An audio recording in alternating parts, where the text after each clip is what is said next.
we have revealed Crysis 2 worldwide here as a first look, proper first look. As for showing the three things like the technology behind Crysis 2, which features destructibility and interaction with the world. So the world is alive, and it's kind of like you leave behind the world as you play. So depending on the play style. Second is the play style driver, which is the Nanosuit 2, the new one that is more streamlined and more empowering than ever before. And the third element is New York. That's why we are in New York here, showing the kind of unique depiction of New York, of futuristic New York, pristine but yet catastrophic in destruction. So it's a catastrophic beauty. So it's a style that wants to be protected. New York as a character, and so that's the last element we're showing off here. For me, apart of being just an effect and looking cool, I wanted to become the signature of the player, if you want. Like, Nanosuit is my way to express myself. It's my pen, if you want, as a writer, right? And destructibility is my signature. Yeah, and the canvas is New York. So as that kind of a gradient, we're looking at destruction, not just a gameplay, but how else can it actually form a fictional as well as a character depth in it. So destruction is a character of New York. It is a location driver. It's putting the world alive, and it informs my gameplay decision.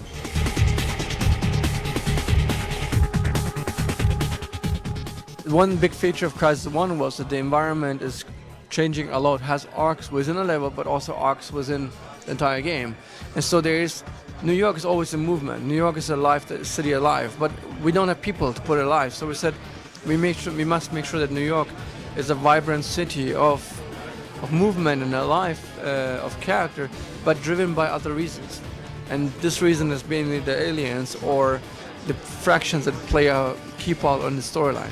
So the Nanosuit 2 has been streamlined above Nanosuit 1. Nanosuit 1 was a 4 modes, speed, strength, armor, stealth. And it was one that was designed to run on a PC primarily. So you had the metal mouse button, you picked one mode, and it was working well, but we found out that players actually are choosing mainly 2 modes, or play styles that are created by combining modes. And so they were always like either playing stealth kind of approach with a stealth hunter, or they were playing actually like a tank kind of approach. Or this was the desires at least at the end. And so when we run some studies on Crysis 1, so we wanted to streamline that, and by making the choice, make it more clear, and to the point what they want actually really. So we said stealth and armor, or predator style and the tank style gameplay, but also empowered the player more by allowing the other 2 modes that are in power being speed and strength, and then you got tactical mode, which allows you to assess and zoom in and read much more detail on the environment. Those things can be layered on top now, toggle on top of stealth and toggle on top of armor mode, so you can have 3 modes running at a time.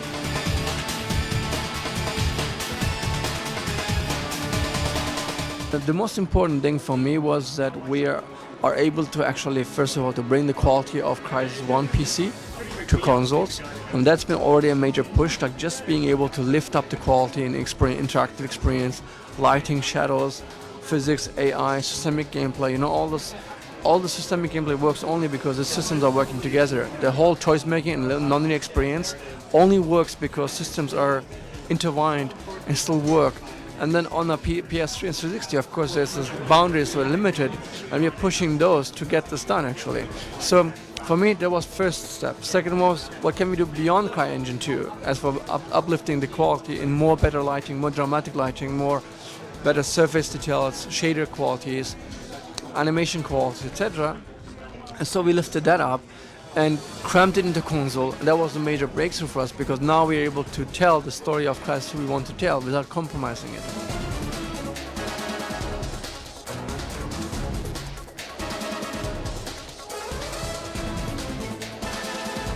I think the most unpopular decision probably we have done is to move Crysis 2 so far away from Crysis 1 that there's a time gap.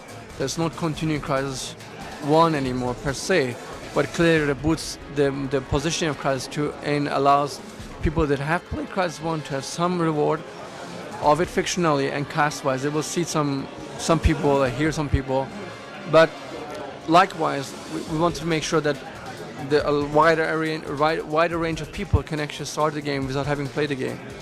Because the challenge has been bring Crysis 2, or the Crysis kind of experience, to more people. Bring it into more hands.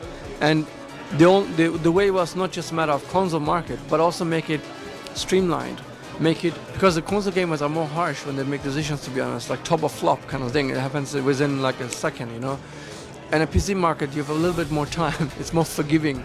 For me, story is something that I saw as an opportunity where we can heavily outpace expectation, or the opportunity for that matter, because it's something that was the lowest fidelity from all angle.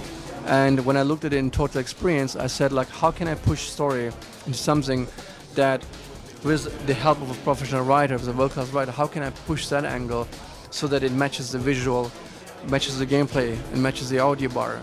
So how do we do that? And so Richard Morgan has been brought on board as a kick-ass writer, and I thought, with his help, he will find the right words. You will just describe it. He will actually inspire a lot of people, by his writing, of how he should depict the world, not just in words and lines and cast, but actually when he writes, this and this time, this and this wind is blowing in the face of the hero. You're like, oh yeah, that would be cool actually. Let's put some smoke in the air, colored like this, so it looks dystopian or whatever.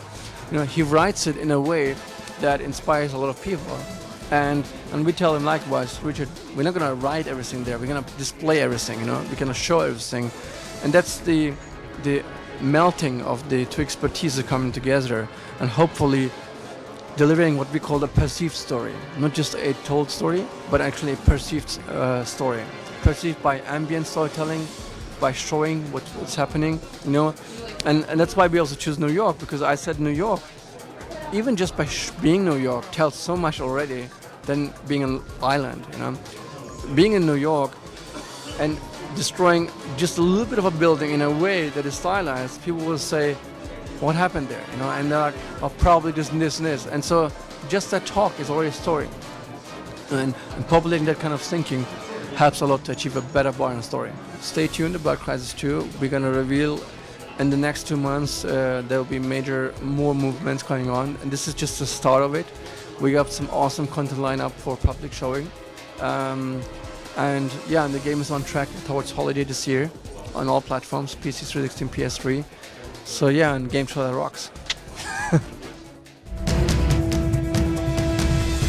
We cannot fight new wars with old weapons. Let him who desires peace prepare for war.